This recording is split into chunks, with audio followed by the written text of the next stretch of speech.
En esta parte lo que vamos a ver es una forma de encontrar los pesos sinápticos que en principio es equivalente a lo que vimos antes, pero tiene un mayor sustento matemático. Así que lo que vamos a hacer es aprovechar los métodos de gradiente, que algunos de ustedes pueden conocer desde los métodos numéricos, para encontrar una ecuación prácticamente igual a la que encontramos antes. En el método de gradiente, la idea básica es que nosotros movamos los pesos, iteración a iteración, en el sentido en donde se va reduciendo el error. Es decir, si el gradiente apunta en la dirección en donde la curva de error o la superficie de error crece, nosotros vamos a tratar de movernos iterativamente en el sentido opuesto al gradiente. Entonces, nosotros en el caso más simplificado nos podemos imaginar que hay una curva que tiene esta forma, esta especie de paraboloide, y que para cualquier valor de los pesos que nosotros definamos, imagínense que yo acá estoy graficando distintos valores de W1 y W2 que me van a dar un distinto error, un diferente error. Acá vamos a poner el error. Entonces, si elijo una determinada combinación de pesos sinápticos, voy a estar parado en alguna zona de esta curva, por ejemplo por acá.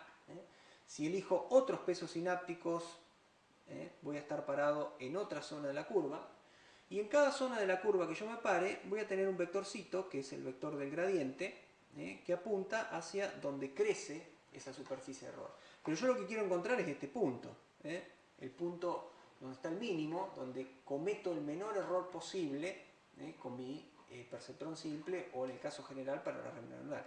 Entonces lo que voy a hacer es tratar de moverme siempre, modificar los pesos en el sentido opuesto al gradiente. O sea que estos pesos yo tengo que pensar que los estoy queriendo mover a W1 y W2 para irme a la zona en donde cometo el menor error posible. Entonces básicamente lo que obtengo es esta ecuación. Vean que acá yo vuelvo a tener los pesos en la iteración siguiente del entrenamiento, los pesos en la iteración actual, y acá lo que tengo es el opuesto, o sea, por eso el signo negativo, al gradiente de error en relación a los pesos, con respecto a los pesos, multiplicado por nuevamente una constante que es la velocidad de aprendizaje. Esa constante, si yo la hago más grande, se va a mover más rápido en la superficie, si la hago más pequeña, se va a mover más lentamente. En el caso de tener superficies suaves, yo puedo ir más rápido, y como saben, si la superficie es muy escarpada o tiene muchos altibajos, voy a tener que moverme con más cuidado y con algunos otros criterios.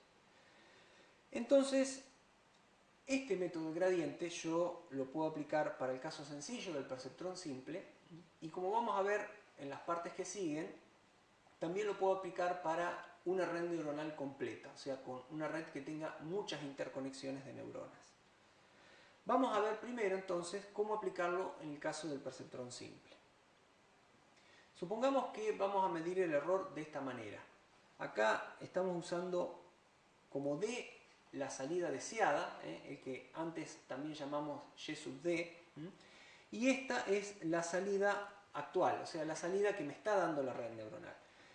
El error cuadrático me dice que si la diferencia entre estas dos es 0, el error va a ser 0, y si la diferencia es más 1 o menos 1 o más 2 o menos 2, como habíamos visto hoy, en cualquiera de esos dos casos me va a dar un error elevado al cuadrado, ¿no? Entonces, en base a esa diferencia, fíjense que acá reemplazamos la salida de la red por el simple producto interno. Una observación importante es que estamos considerando un caso lineal. ¿Qué significa esto? La función de activación la eliminamos. Estamos haciendo una simplificación para que ustedes vean este primer caso en donde la salida de activación, la función de activación, en lugar de ser la función signo, ¿se acuerdan que hacía así? O una sigmoidea, es simplemente una recta, una función lineal. Entonces, si nosotros hacemos la derivada, fíjense que recuerden que tenemos que hacer el gradiente del error con respecto a los pesos. Podemos hacer, acá tenemos la derivada de una función, que es la función cuadrática, o sea que dejamos lo de adentro como está, bajamos el 2 y hacemos la derivada, y tenemos la derivada de lo que me queda dentro. Fíjense que en esta derivada yo estoy derivando con respecto a los pesos, no con respecto a x como ustedes hacían en matemáticas, sino que acá x sería una constante para mí. Así que tengo esta constante que está sumando a el término contra el que está la variable contra la que estoy derivando, y esta otra constante que está multiplicando. O sea que lo que me queda es simplemente la que está multiplicando. La derivada es 0. Así que con esto yo estoy obteniendo el gradiente del error como igual a 2, esto que está acá adelante, que es simplemente el error, la salida deseada menos la salida que estoy teniendo de la red, por menos x, que es la entrada.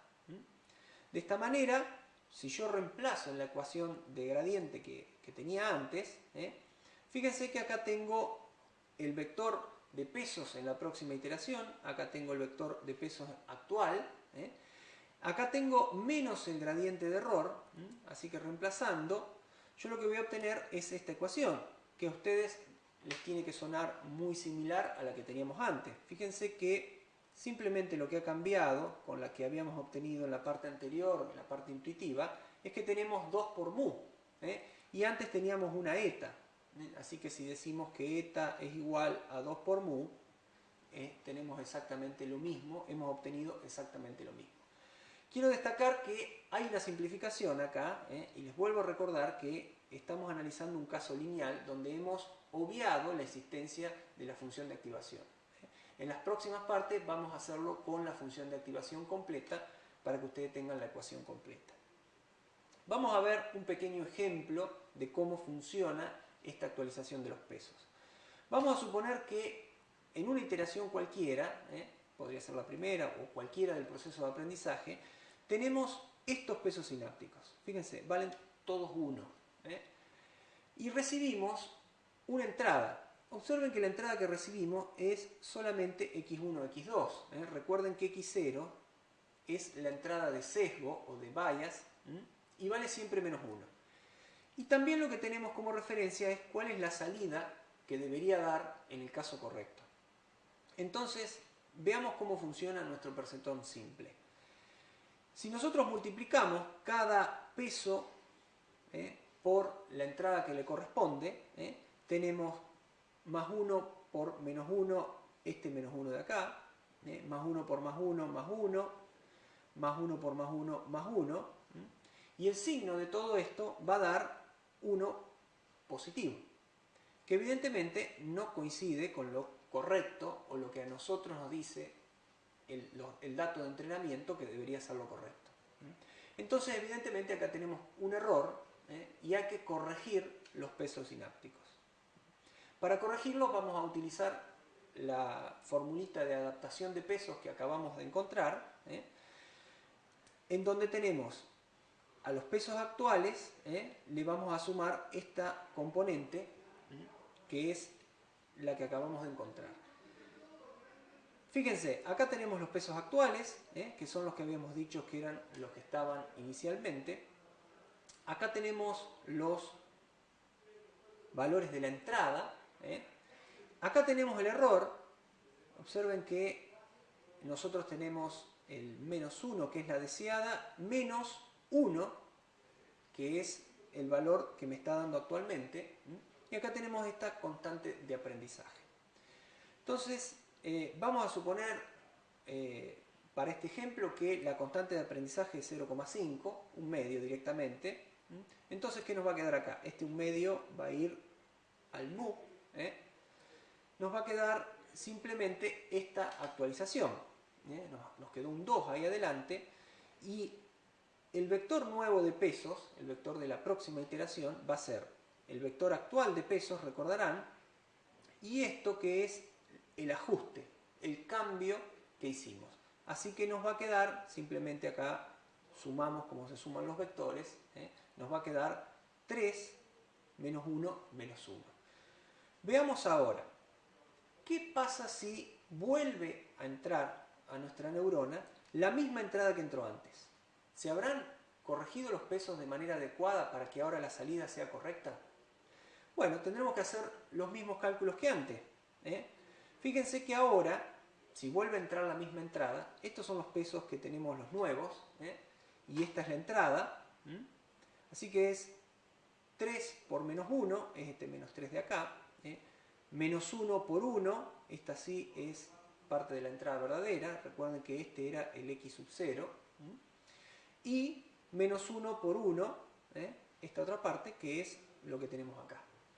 El signo de esto es menos 1, por lo tanto, ¿se acuerdan que la salida deseada era menos 1? Efectivamente, hemos logrado que el error sea 0. Con este ejemplo sencillo vemos cómo en una sola iteración de la actualización pudimos corregir automáticamente, a partir de un ejemplo, los valores de los pesos sinápticos y por lo tanto podemos decir que la neurona aprendió. Aprendió ese ejemplo. En el caso general nosotros vamos a pretender que la neurona aprenda muchos ejemplos. Nuestro archivo de entrenamiento, recuerden, va a tener a lo mejor 50, 100 casos para aprender.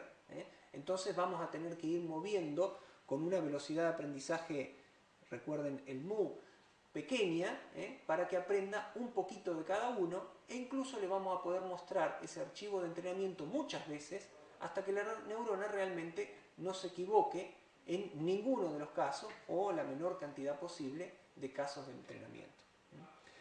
Vamos a ver ahora este problema. ¿Qué les parece?